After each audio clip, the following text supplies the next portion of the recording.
giving up is a learned thing because we are born resilient beings. We are born ready to learn whatever is thrown at us. If you take a child and the more you expose that child to, the more resilient that child becomes. And the more you shelter that child, the less resilient that child becomes. Now, we're not responsible for where we were born and how our parents raised us, right? It's the fact that our country had a dictatorship, you know, back in the day, right? None of those things were of our making. But everything I choose to do now is of my choice. Welcome to the Hard Way podcast with Joe DeSena, founder and CEO of Spartan Races. We're teaching you how to overcome your obstacles in your life the same way we teach our 10 million plus Spartans to overcome obstacles on the course, with insight from the smartest, most accomplished experts from every corner of the world. Get ready to elevate your life today. Joe DeSena here, CEO and founder of Spartan and host of the Hard Way podcast. I always have a special one for you, but this is a good friend of mine, Rafael Andrade.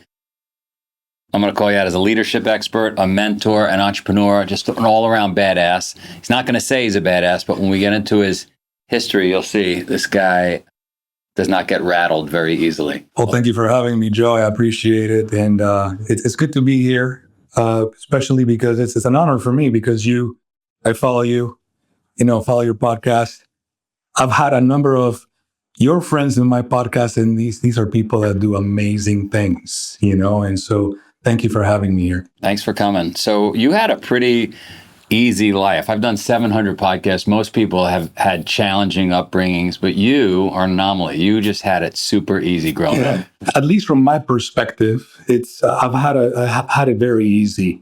I mean, I grew up in Panama. I was born and raised in Panama in the 70s. My mom and dad, were good people, well off. My father is a doctor. My mom was a lawyer, middle class, no problems, didn't suffer from bullying or anything like that. But it seemed to me that, at least from the people that I talk to, people who know me, that depending on your perspective, what I consider easy maybe is not easy for somebody else. And what I consider hard maybe is not hard for somebody else. So for me, coming to this country the way that I did, I wanted to do everything legally. I was running away from dictatorship back in the 80s with Noriega, right? We had an invasion of our country back then. And when things like that happen, you, as a teenager, you see things that a teenager shouldn't have to see, right? And you experience things that people shouldn't have to experience. Nothing like what's happening in other countries these days, but it was still kind of a defining moment. And at the time, I didn't think it was something that could break me, but it certainly gave me some perspective on what matters at a very young age. When did you get to the United States? How old were you? I came here a couple of different times. I came in 87, so I was 16. I was trying, again, my mom had decided that it wasn't safe for me to stay in Panama. So I went to California, I went to Puerto Rico, I ended up in New York, in Queens. And that's why we get along. Yeah, I know. I ended up high school in New York City, in San Francisco Prep, in Fresh Meadows. That was a tough time because even though I was staying with family, we didn't have internet back then. And sometimes you call home and you couldn't get a hold of your family, and then you see the news and there's rioting and all these kinds of things. So it was a tough time. Then I went back after graduation, thinking things were going to get better, and that's when things got really bad, and then the invasion happened, right? And then we had a state of curfew and martial law for a few months before things stabilized. And during that time, things got a little bit complicated. But again, at the time, I didn't see it as something that would be overwhelming. But when I talk to people about it and I go through the details of some of the things that happened, they're like, well, no, that's actually pretty hard. Well, it's funny, right? Because it's not what happens to us. Something's going to happen to all of us. A lot of something's going to happen to all of us. We're going to face obstacles, but it's how we react to it. So for whatever reason, you had the ability to deal with obstacles better than most. And that's the big takeaway, I think, on this podcast and what we do as a brand is you couldn't control Noriega and those things that were happening, but you can control how you respond. Yeah, and I think a lot of credit goes to my parents. Both of my parents were from very big families, from extremely humble beginnings. My mom was one of 12. My dad was one of 7. and they were both at the younger end of those families. My dad was the only one in his family who went to college. My mom was the only one in her family to finish multiple degrees in college. But they always reminded me of those humble beginnings where it was really, really tough, where everybody was sleeping in one room type of thing. Growing up, I was always reminded, look, you're good, but it's not this good for everybody. So always keep that in mind. So when I came to this country the second time to go to college, I ended up running out of money before I needed to graduate. So I started working, and I didn't have money for rent. So I was homeless for about 3 months, sleeping in a church. And again, at the time, I'm not going to say that it was easy, but it didn't seem overwhelming. But it gives you a definition of resilience, which is something that you and I talk about a lot. And you talk about it in your podcast. I talk about it in mine. It comes in different flavors. The life throws you all these curveballs, and you can either back out every time or stay in the box and see if you can actually hit it. Yeah, what's interesting is you probably had that mindset because there was some shakiness under your feet from an early age. You and I were talking about this new puppy I got, and the new puppy, which is descendant of a wolf, right? And a wolf or a coyote could deal with anything. And this little puppy that's been in my house for, let's say, 3 weeks is getting cuddled and coddled and carried, and tried to bring her out for a walk just now in the rain. She doesn't want to get her paws wet.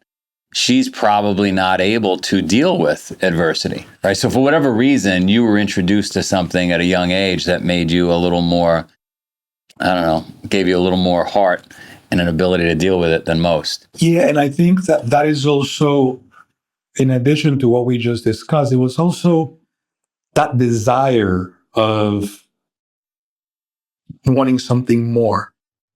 Since I was a little kid, I was very focused on learning the English language properly. And I always had these dreams of coming to the United States for a variety of reasons. So we have a saying that comes from the colonial times, from when the Spaniards came to Latin America, of you got to burn the boat.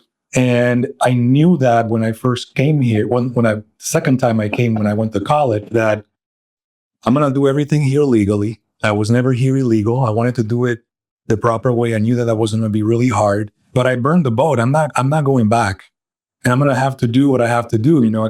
From cleaning restaurants at 2 a.m. and then delivering newspapers, and then doing engineering school. It was, again, I was just doing it because I was looking forward. I wasn't looking backwards at all, because I knew that although I love my country, my future wasn't there, because I needed to be here for whatever reason I believe I needed to be here. Somebody said to me years ago, a woman showed up on my farm. This is a crazy story. And I said, could I help you? She said, I just climbed the 7 summits. And for whatever reason, I found your podcast, and I listened to it over and over, all your podcasts during this climb. And so when I came back, when she finished, she wanted to come meet me. And she just showed up by the door. And she said something. She said, we learn helplessness. The puppy is learning help. Most of us, we're protected. We got Uber Eats. We're learning helplessness. So deep down inside, somewhere, everybody's got the trait to be able to fight through it, right? Giving up, independent of what degree you choose to look at that whole spectrum of giving up, it's a learned thing, because we are born resilient beings. From a neurological point of view or neuroscientific point of view, which is something that I'm certainly not an expert on, but I'm a student of. We are born ready to learn whatever is thrown at us. If you take a child and the more you expose that child to, the more resilient that child becomes. And the more you shelter that child, the less resilient that child becomes. Now, that doesn't, that's not 100% accurate all the time, because nothing in life is, 0 or 100, because I was in many ways sheltered as a child. I mean, my parents worked their butts off to have a career so that me and my sisters didn't go through the things they went through. But maybe it was something in their resilience that, came down to me and my sisters. Both of them are also very successful. And they've also learned the never quitting, never giving up. My youngest sister just, survived cancer, right? And she keeps going, right? So I think, yes, a lot of these things are taught one way or the other. But my point is if we are taught helplessness, we have the ability to unteach that to ourselves. No, I agree. That person that feels helpless and can't do anything, as soon as they move to a new country like you did, that changes everything, right? You're on the offense now. You're not like everybody in that. When we moved to Japan, we lived in Japan for a little while, like that leveled up the game. Everybody speaking another language, like better than anybody. Yeah. I spent some time in Japan too, and that there is something to be said talking about helplessness when you're in a place where you cannot read, you cannot write, you cannot understand anything. None of the characters make any sense. And you're like, what am I going to do? Well, I'm going to study and I'm going to figure it out because I'm not going to be helpless, period. What could people do that are out there in your opinion, what could they do to level up, to maybe wash away some of that helplessness? I think it's a matter of self-observation, right? We, more recently, I've gone through some tough times in my life. I went through a unfortunate divorce. Fortunately, my kids are grown and they're doing well, all three of them. But I've lost everything, and I've had to reinvent myself all over. And I think the reason why I was able to do that at this late in my career is because of how I have learned and I've been taught through some of my mentors to observe what's happening. What I mean by that is we're not responsible for where we were born and how our parents raised us, right? And the fact that our country had a dictatorship, back in the day, right? None of those things were of our making. But everything I choose to do now is of my choice, right? And if I want to be better tomorrow, there are things I have to do today in order to be better tomorrow, just like working out. You go to the gym once, you go back home, you look in the mirror, what do you see? Nothing. It is the consistency. So for me, I am very consistent in how I observe everything that gets thrown at me, because life is going to throw things at me. In baseball analogy, it's going to be fastballs, screwballs, curveballs, changeups. And I have to be prepared to observe the pitch and to observe what's being thrown and observe how I react to it and observe how I process it. And for me, it's very important.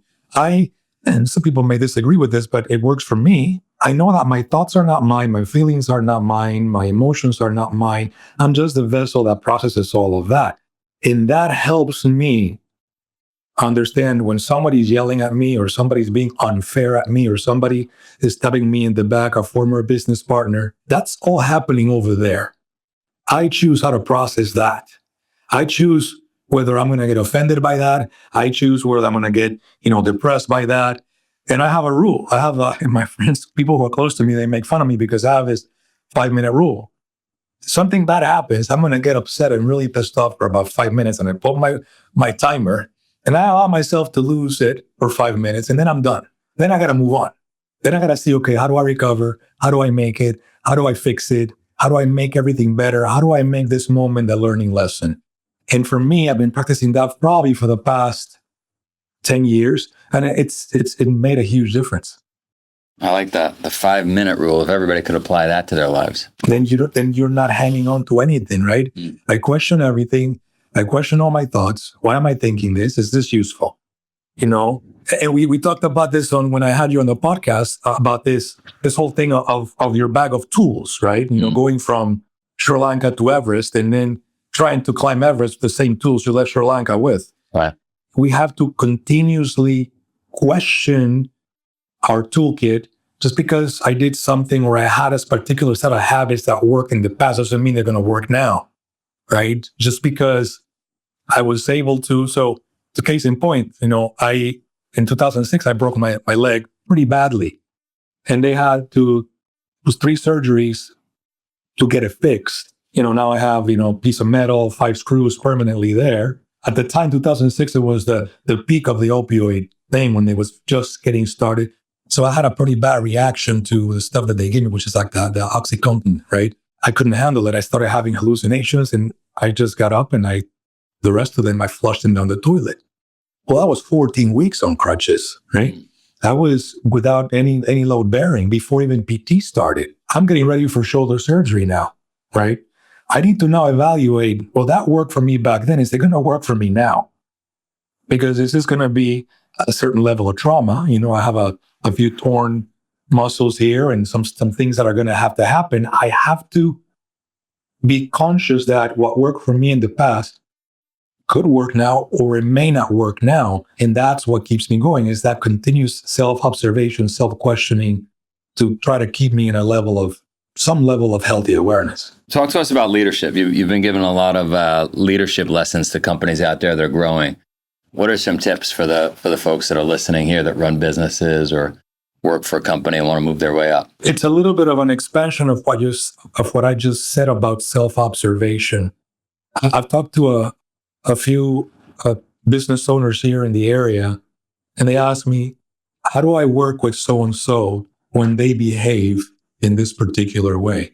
And that so-and-so can be a peer, it can be somebody they report into, or somebody that reports into them. The thing that I always say is, look, you are fully and 100% accountable for how you say things, but you're not responsible at all for how someone else perceives them. That's all happening in the model of the world that they've constructed in their brain as a function of where they were born and how they were raised and how they choose to live their lives today. You have two choices. You can either conclude that you're a reactive being and you're like a buoy floating in the ocean, and you're at the mercy of all the waves, going back and forth, and wherever the waves take you, that's where you go. Or you can choose science and understand that the brain is not a reactive organ, instead it's a predictive organ, and that is predicting the present based on a known past. And if you want the future to be different, you have to use the principles of neuroplasticity to retrain yourself to predict differently in the future so that you don't make the same mistakes of the past. If somebody pushes your buttons, what are you going to do today so that you no longer have a button? You know, we walk around with all these buttons, and then we get upset when people push them. It's like, well, you don't want people to push your buttons, then don't have any buttons. Right. Go through a self-exploration and self-scrutiny process to eliminate those buttons. Whether that's your boss, or that's somebody that works for you, or that's a peer, it makes no difference. You have to go through that process and take ownership that how you react to the world is your responsibility. My experience is that not everybody wants to hear that. It's kind of a difficult pill to swallow. And I'm sure you've seen that when you tell people, in your world, it's like, you got to get up and move. By the way, there's a great saying, there's nothing you can't walk off in life. Yeah, just walk it off. Just go for a walk. Just go for a walk. In my case, do burpees, whatever, but do some level of movement. Yeah. How do people find you? I have a podcast called 3 Thoughts On by Rafael Andrade in YouTube. And also my webpage, canarium.com. Canarium is a CONARIUM. That's my consulting company where I do some mentoring and some coaching, and where all my content is. I work really hard to stay factual and to stay scientific, to not provide opinions, because I think we have so many of them out there. So everything that I do, I try to do it in a way that I present it to the people. And if new science shows up that invalidates what I said, I'm happy to stand corrected and to continue to learn. So those are the two main things, the two main pages that I have, and you can find me there. You're awesome. Thanks for coming. Thank you, Joe, for having me. Appreciate it. Yeah.